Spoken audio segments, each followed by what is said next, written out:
Shalom, di sini saya akan mempresentasikan hasil PPT saya yang berjudul Pendidikan Anti Korupsi.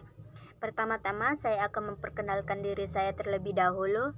Saya yang bernama Nekti Marisa Lumbantobing dengan MPM 2214101161. Di sini saya akan memulai mempresentasikan PPT saya, yaitu korupsi merupakan masalah paling krusial yang dihadapi negara dan bangsa Indonesia pada saat ini. Tindakan pidana korupsi yang terjadi terentang mulai dari korupsi kecil-kecilan seperti pemberi uang pelicin ketika berurusan di kelurahan, sampai ke korupsi besar-besaran seperti penyelewengan dana bantuan likuiditas Bank Indonesia atau BLBI yang bernilai triliun rupiah. Kejadian ini makin mempertegas anggapan bahwa korupsi sudah membudaya dalam kehidupan masyarakat Indonesia. Pengertian korupsi berasal dari kata Latin yaitu corruptio atau corruptus yang berarti kerusakan, keburukan, kebejatan, ketidakjujuran, dapat disuap dan tidak dapat bermoral kesucian.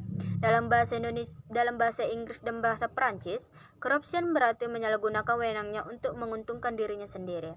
Dalam Kamus Umum Bahasa Indonesia oleh Pius A. Pantaro dan A. Dahlan Albari, korupsi dirumuskan sebagai perbuatan yang buruk seperti kecurangan, penyelewengan, penyalahgunaan jabatan, dan kepentingan diri sendiri dan mudah disuap. Menurut Syed Hussein Alatas dalam bukunya Corruption and the Distinct of Asia menyatakan bahwa tindakan yang dapat dikategorikan sebagai korupsi adalah penyuapan, pemerasan, nepotisme, dan penyalahgunaan kepercayaan dan jabatan untuk kepentingan pribadi. Pendidikan anti korupsi. Pendidikan anti korupsi merupakan tindakan untuk mengendalikan dan mengurangi korupsi berupa keseluruhan upaya mendorong generasi mendatang untuk mengembangkan sikap menolak secara tegas terhadap setiap bentuk korupsi.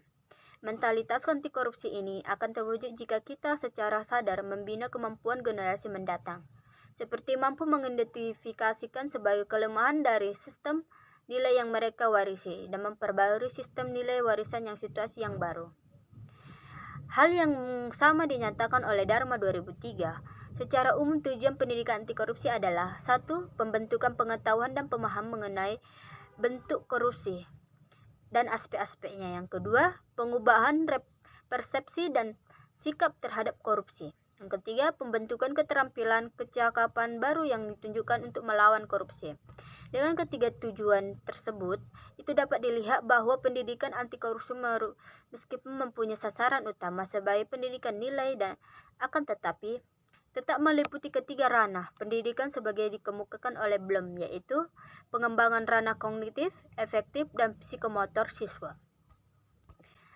Terdapat 9 dasar yang ditanam dan diperkuat melalui pelaksanaan pendidikan anti korupsi di sekolah, yaitu nilai kejujuran, adil, berani, hidup sederhana, tanggung jawab, disiplin, kerja keras, hemat, dan mandiri.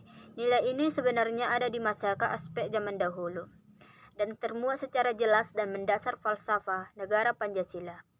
Namun mulai tergerus oleh budaya konsumerisme yang dibawa oleh arus modernisasi globalisasi.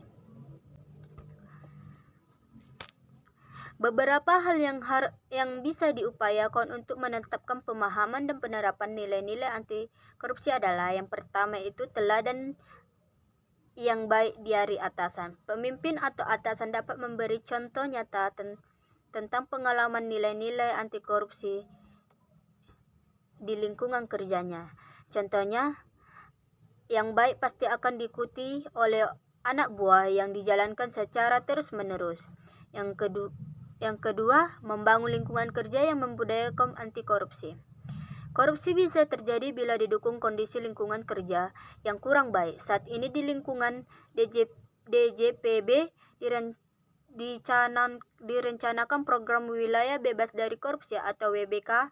Lingkungan bekerja positif dan budaya anti korupsi tentu mendukung tumbuh perilaku yang sejalan dengan nilai-nilai anti korupsi.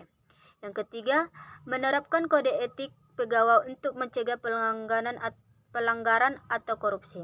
Penerapan kode etik PNS yang sejalan dengan nilai-nilai anti korupsi merupakan langkah untuk melakukan pencegahan terjadinya korupsi.